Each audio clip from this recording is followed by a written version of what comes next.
Before you could walk, before you even knew what your name meant, something had already begun writing the script of your identity, not with language, not with logic, but through emotion, expression, silence, and routine. You were not asked to understand, you were only required to absorb. You were praised or neglected, held tightly or left alone. Faces looked down at you with warmth or with tension. Voices rose, fell, and sometimes vanished altogether. Your nervous system reacted long before your consciousness could form a thought. The world did not wait for you to become aware before it began shaping your mind. It never needed your permission. What you learned first was not knowledge, it was atmosphere, repetition, emotional rhythm. You were absorbing behavioral codes, expectations, fears, well before you had the vocabulary to question them. And what you absorbed did not merely influence you, it constructed the foundation of who you believe yourself to be. Researchers in developmental neuroscience have confirmed that the brain of an infant is not simply a blank slate. It is a hyper-receptive machine, constantly scanning for emotional cues, storing them in patterns, and building internal models of safety, danger, love, or rejection. By 7 months old, infants can distinguish facial expressions and begin showing conditioned emotional responses. This is not memory as you know it. This is emotional imprinting, deep, silent, and rarely retraced. You believe your choices reflect your freedom, that your preferences, beliefs, fears, and motivations are your own. But many of them are not. They were installed. You learn to flinch at certain tones, crave specific affirmations, fear disconnection. You learned the rules of approval and rejection, long before you understood the words for either. This is dark psychology in its earliest and purest form, not a manipulation from villains, but a system of unconscious transfer from one generation to the next. Trauma, control, and conditional affection are handed down in quiet, daily repetitions. No explicit threat required, no sinister plot, just the mind of a child responding to the emotional world it is forced to live in. The paradox is unsettling. If your most foundational beliefs were formed before your memory existed, how do you know they were ever yours to begin with? And if you did not choose your early fears, your early needs, your early understanding of love and danger, how much of your present self is actually a response, not a choice? You cannot recall your first year, but it never forgot you. It etched itself into your instincts, your emotional patterns, your understanding of relationships, and your sense of self-worth. The subconscious mind carries those instructions quietly, running scripts written by others, scripts you were never taught to question. This is not simply a matter of parenting. It is structural, societal, evolutionary. We shape the young with rituals and emotional signals that are never translated into language, and in doing so we pass down emotional coding that masquerades as personality, culture, or temperament. You are not just the sum of your memories. You are also the residue of a time you cannot remember. A time when the world was already molding you, without your voice, without your consent, without your defense. And yet, you defend it. You call it yours. You protect the very identity that was forged in silence. Why do you defend something that was shaped before you even understood what it was? You have been told your personality is something you discover, something that unfolds naturally as you grow older. The world taught you to believe that identity is the result of choice, expression, reflection, and experience. It is comforting to think that your character was formed through the sum of your decisions. It makes you feel responsible, in control, awake. But that belief is a lie. Not all at once, and not entirely. It is the kind of lie that feels so real, it becomes indistinguishable from truth. A soft deception, repeated often enough, reinforced through school, family, media, and even self-help culture. The idea that you are free to become who you are is one of the most seductive illusions the human mind clings to. In reality, you were being shaped long before you had the ability to choose. Your identity did not emerge. It was programmed, not by your intentions, but by a complex web of behaviors, expectations, and reactions from those who surrounded you at your most defenseless stage. The molding began in silence, wrapped in emotion, delivered through the body language and tones of adults who themselves were shaped the same way. This is not theory. It is observed in studies of infant brain development, where emotional environments have measurable effects on the neurological pathways of babies. chronic exposure to stress, neglect, or inconsistent care physically alters the structure of the brain, particularly the amygdala and prefrontal cortex, which regulate fear, emotion, and executive function. These patterns begin to set before the child learns to walk, let alone speak. That means your sense of safety, your default emotional responses, and your basic interpretation of human connection were already influenced, perhaps even decided, before you had any defense against them. What you now call your personality may be nothing more than the sediment of those early unspoken experiences. This is where dark psychology becomes most dangerous, not in manipulation through speech, but in the silent formation of emotional expectations. Children learn not just what to think, but how to think, by mimicking tone, absorbing fear, anticipating approval, or bracing for rejection. By the time language arrives, many of the rules have already been hard-coded. Consider this: how much of your desire to be liked is truly yours? Did you choose to fear rejection? Did you consciously develop a hunger for praise? Or did your body learn that tension in the room disappears when you smile at the right time? The danger is not just that this programming happened. The danger is that you mistook it for freedom. We often say people grow into themselves, but what if they are only growing deeper into the identities they were assigned? What if every choice they make is just a more polished version of the conditioning they never noticed? Even your perception of right and wrong, confidence and shame, love and unworthiness, none of these were born from clear logic. They were passed into your mind through emotion first, long before reason could intervene. And if those emotions were trained by broken systems, emotionally unavailable parents, or unpredictable environments, what then? You were not built on truth, you were built on exposure. And if exposure was corrupted, how much of your current reality is just a reflection of that original distortion? Ask yourself, when did you first feel guilt? When did you first feel the urge to hide a part of yourself, or fake a smile to feel accepted? Can you remember deciding to do that? Or did it just happen? And if it just happened, then who made that decision?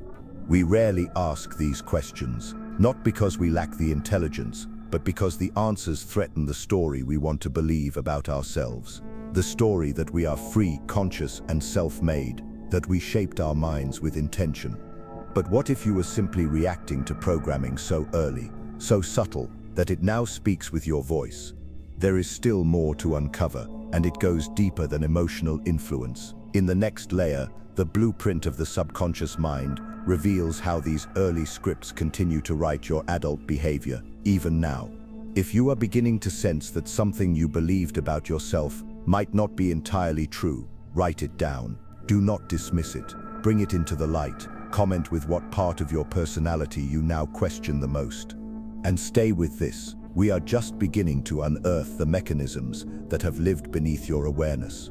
By the time you first said your name, parts of your psychological identity were already etched into your nervous system. You did not agree to it. You did not even know it was happening, but it happened. And it happened with the quiet precision of nature, repetition, and human proximity.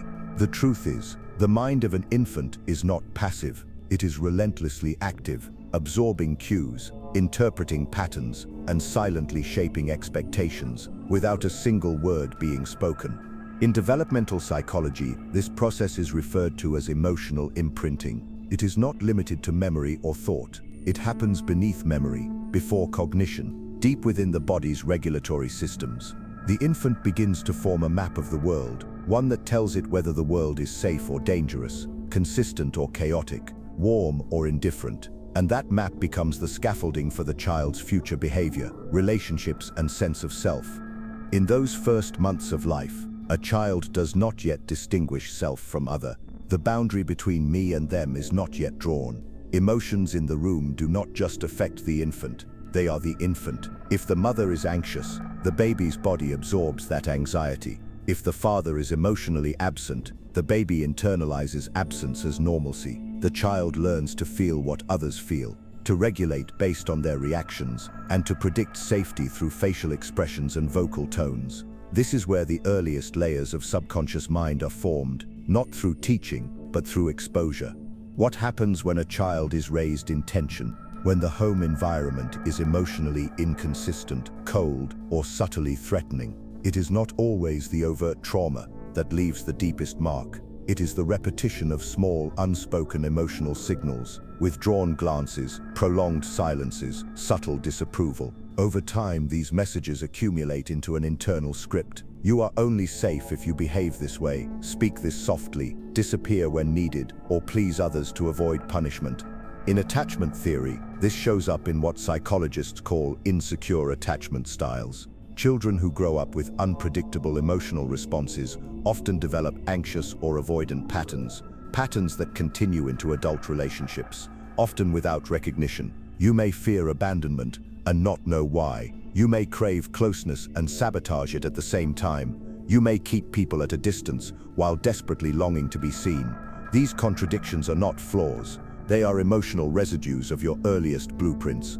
There is a tragic irony here. The mind at its most vulnerable is trying to protect you. It adapts quickly to survive emotionally, but in doing so, it builds long-term patterns that may no longer serve you. What once was a strategy to feel safe becomes the very prison that shapes your adult relationships, your self-perception, your reaction to stress, and your core identity. You were learning before you had a teacher, and the lesson was not taught with clarity, but with presence. Emotional tension in the room taught you to stay quiet. Unpredictable affection taught you to chase validation. Absence of warmth taught you to distrust connection. These were not ideas. They were signals processed through your body and cemented into your emotional framework before your first birthday. The paradox, once again, is haunting. How can you claim conscious control over a life built on unconscious responses? Every time you people-please, shut down in conflict, or fear disapproval, you may not be acting out of free will. You may be obeying the rhythm of a nervous system trained in infancy, and you have called that rhythm your personality.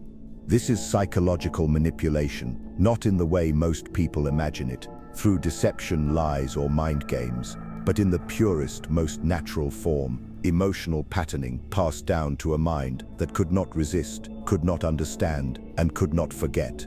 Now imagine this: if someone controlled your earliest emotional environment, even without trying to, then they left fingerprints all over your identity. You walk around today speaking in your voice, feeling your thoughts, making your choices, but whose emotional fingerprints are you carrying? What if your mind was not only shaped in the dark, but continues to obey rules written in the dark?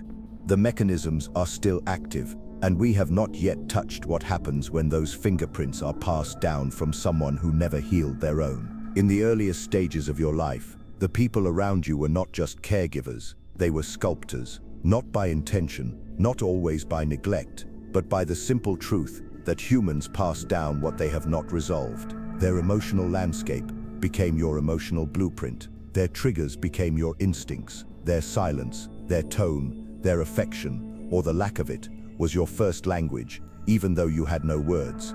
It is tempting to look back and assume your caregivers did their best. In many cases, that may be true, but doing one's best does not always protect a child from invisible damage. Adults rarely understand the magnitude of their emotional influence on infants. They assume children are too young to notice, too young to remember, too innocent to interpret. But children do not need to understand to be shaped. They need only to feel. A parent burdened by anxiety often communicates fear through the simplest gestures, rushing, sighing, glancing at a phone in distress. These are not just habits, they are emotional signals. A baby, even without understanding, senses the rhythm of that anxiety. The child may become hypervigilant, reading emotional cues long before speaking. That vigilance does not fade, it evolves into people-pleasing, overthinking, or emotional exhaustion in adulthood. A caregiver raised in a home where affection was earned might unknowingly offer love only when behavior aligns with expectation. Praise becomes conditional, approval becomes currency. In that atmosphere, a child learns that love is not a constant presence, it is a reaction, a reward. And so begins the lifelong cycle of chasing validation, adapting behavior, suppressing authentic emotion. This is the essence of early childhood programming, not through malicious teaching, but through repetition of emotional patterns, too subtle to name, too constant to challenge. Now consider mirror neurons, the biological mechanism that allows human beings to mimic and internalize the emotional states of others. It is a beautiful system, crucial for empathy, connection, and learning. But in the wrong environment, it becomes a vessel for emotional contagion.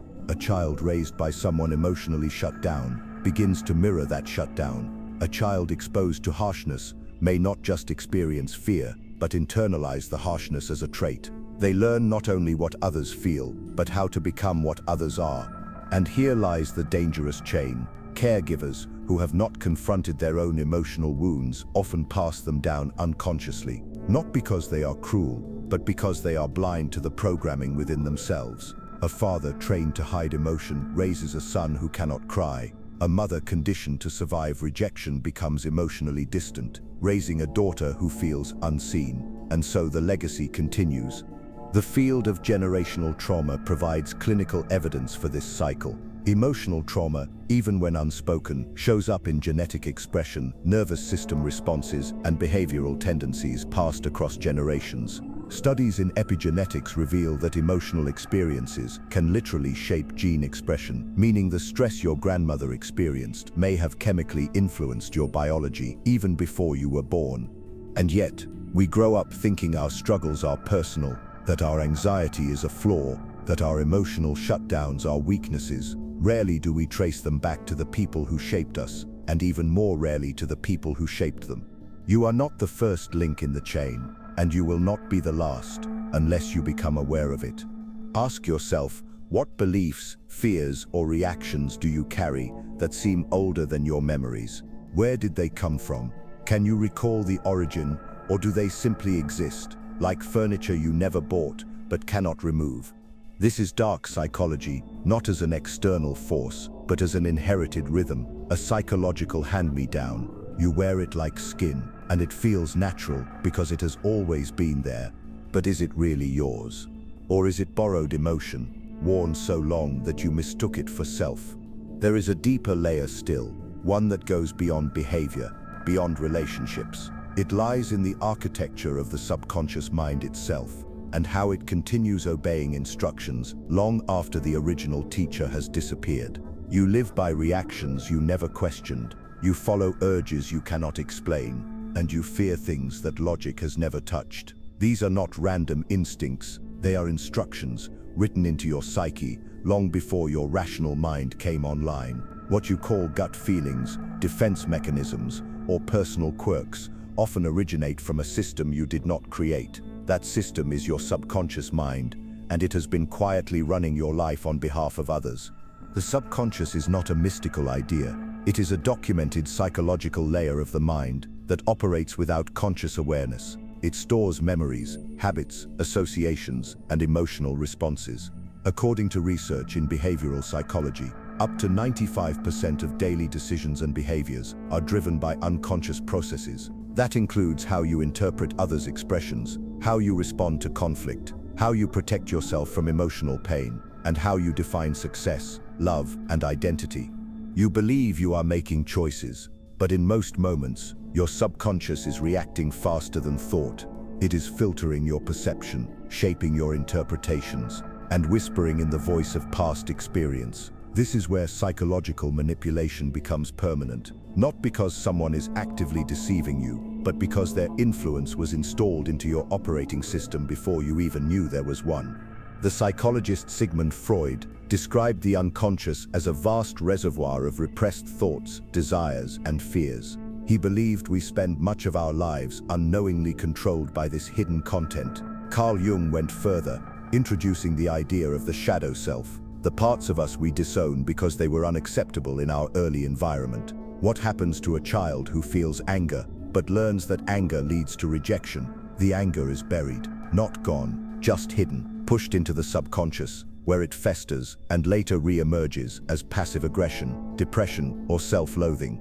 Imagine you grew up being told, through tone and action, that expressing neediness made you weak. Your subconscious absorbed that rule, and now, as an adult, you flinch at vulnerability. You pull away from intimacy. You rationalize isolation as strength. You call it independence, but deep down, it is fear shaped by early programming. Or consider someone who grew up with unpredictable affection. The subconscious learns that love is unstable and begins to create habits to anticipate abandonment. That same person may now sabotage relationships, feel unworthy of connection, or chase emotionally unavailable partners, believing each of these choices is logical while never realizing the real logic belongs to a blueprint written years ago. This is not drama, it is structure. Your identity formation was not built with your adult values. It was constructed through countless emotional experiences you cannot fully recall. Each one taught your subconscious how the world works, how safe it is to speak, how dangerous it is to feel, how valuable you are to others. These lessons were not explained to you, they were lived, and now you live by them. What makes this even more sinister is how familiar it all feels. The subconscious does not operate like a villain in your mind. It feels like you. It sounds like your inner voice. That is why you trust it. But what if the voice guiding your emotions, choices, and judgments is not truly yours? What if it is the echo of a frightened child, pretending to be strong? You may think you know yourself, but how much of your behavior is really self-directed? When you avoid conflict, when you shrink in front of praise, when you chase someone who hurts you, what part of you made that decision, and what part was obeying a command given before you understood what commands even were? The uncomfortable truth is this: you are not living out your potential, you are repeating your programming. Most of your beliefs were installed to help you survive, not to help you thrive, and your subconscious cannot tell the difference. You were shaped in the dark, and the instructions have not expired. But if the subconscious can be programmed, then it can be rewritten. Still, before that's possible, you must first see the program, not the version you prefer, but the one that still dictates your silence, your struggle, your sense of worth. And once you see it, you cannot ignore what it has cost you. You were born without a self. That is not an insult to your identity. It is a statement of psychological fact. The self, as you now experience it, was built layer by layer, not by choice but by exposure. By the time you began speaking, the foundation of your mind had already been laid, not by intention, but by reflex, not by truth, but by survival. You did not choose your emotional palette, you inherited it. This is the moment many resist, the moment the illusion starts to crack, because the realization that you were never fully you challenges everything modern culture teaches about selfhood. You were taught to believe that with effort, affirmation, and independence, you became who you are. But the patterns shaping you began before you had access to effort, before you understood the word I. Consider how you respond to failure. Do you shrink? Do you explode? Do you justify it or feel shame? These responses feel natural, but natural does not mean chosen. If failure was met with anger during your earliest attempts at learning, your subconscious internalized the emotion before it understood the mistake. Now, as an adult, that emotional charge still lives inside the reaction, not because it is correct, but because it is familiar. What if you feel a compulsive need to succeed, to be perfect, to be admired? Those needs are not born from clarity. They are often rooted in conditions placed upon your early value. Praise was only given when you impressed. Approval was withheld unless you performed. The child learns that love is earned. The adult calls it ambition. That is how early childhood programming hides itself. It disguises emotional wounds as personality traits, and you believe them. You build your life around them. You protect them. You say, "This is just how I am," but it is not how you are. It is how you were trained to be. Even now, your subconscious mind is obeying those early rules. You may think you are making a free decision, but your nervous system is often in the driver's seat. Your preferences, your anxieties, your resistance to change, they are not random. They are relics. You are not simply living, you are reenacting. The most tragic part of this truth is how long people live without seeing it.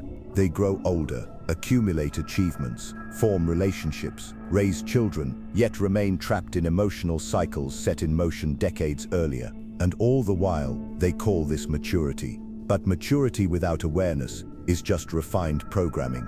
You were shaped by dark psychology before you could defend yourself. And it was not just external manipulation, it was internal, silent, repeated. The people who shaped you were often shaped the same way. They were not villains, they were carriers. So now you must ask yourself, if the people who taught you how to feel, think, and behave were themselves responding to buried emotional scripts, then what does that make your personality? Are you the author of your mind or just the current narrator of someone else's instructions? This is the moment of confrontation, the point where self-awareness either begins or retreats. Some people will deny what they now feel stirring beneath the surface. Others will begin to trace their fears, their shame, their habits, not back to personal failures, but to ancient emotional rhythms that were planted in silence. And if something inside you just shifted, if you now feel the weight of a truth you never had the words for, then write it down, right now, in the comments, or for yourself. What part of your identity no longer feels like it was ever yours? This is not the end of your story, it is the doorway. But not all doors lead out. Some lead deeper in. You decide which one you open next. Now you know. Not everything, but enough to feel the shift. Enough to realize that the version of yourself you defend so strongly, the one you call me, might be a fragile construct, not of your choosing, but of your conditioning. And that realization alone is not comfortable. It is destabilizing, but it is also the only real place to begin. This is where the choice begins, not the illusion of choice you grew up believing in, but the real one, the kind that only becomes available after you have seen the machinery behind the curtain. After you have recognized that your reactions were rehearsed before your consciousness was ready, after you feel the chill of knowing that what you fear, crave, or avoid has likely been passed to you, not as wisdom, but as residue. You have been living inside a system of emotional inheritance, and until now, it wore your face. What you do next will not be determined by motivation, or willpower, or how inspired you feel after hearing this. It will be determined by something far more confronting, your capacity to tolerate the truth that parts of you were never yours, that some of your most cherished beliefs may be borrowed, that your instincts might have protected someone else's pain, not yours. And this does not mean you are broken, it means you are built. It is a different thing entirely. There is no manual for how to unlearn what was never spoken. No roadmap for peeling back emotional layers that were layered before language itself. But awareness is the fracture point. You cannot return to sleep once you have seen the cracks. Still, many do, many will. Denial is comfortable. It offers identity, even if it is an illusion. It tells you who you are, so you do not have to ask why you are that way. It gives you a past to anchor to, even if that past was quietly written by fear, neglect, or emotional manipulation. And sometimes, comfort wins. But if something inside you has begun to feel misaligned, if the thoughts in your mind no longer match the roots they came from, then you are already somewhere else. You are in a new psychological space. A space where the self is not a finished product, but a field of hidden influences waiting to be uncovered. You were shaped by dark psychology before you could speak. That cannot be undone, but it can be witnessed. And once you witness it, your actions begin to change. Not because someone told you to, but because something inside you refuses to play the same role anymore. So ask yourself now, not later, not when it is convenient. What are you still carrying that belongs to someone else? What parts of you feel inherited? What emotional rules still govern your behavior, even if you hate them? Comment below with one truth you can no longer ignore about yourself. Not for me, for you. And if this video resonated, share it with someone who still believes they were born free, someone who needs to know that their struggle has a source, someone who might be brave enough to look. Like this video, if it revealed something you never saw before. Subscribe, not for the next topic, but for the next layer, the next truth you were never meant to find, the next shadow you were taught to fear. There are more of them, and you are not done.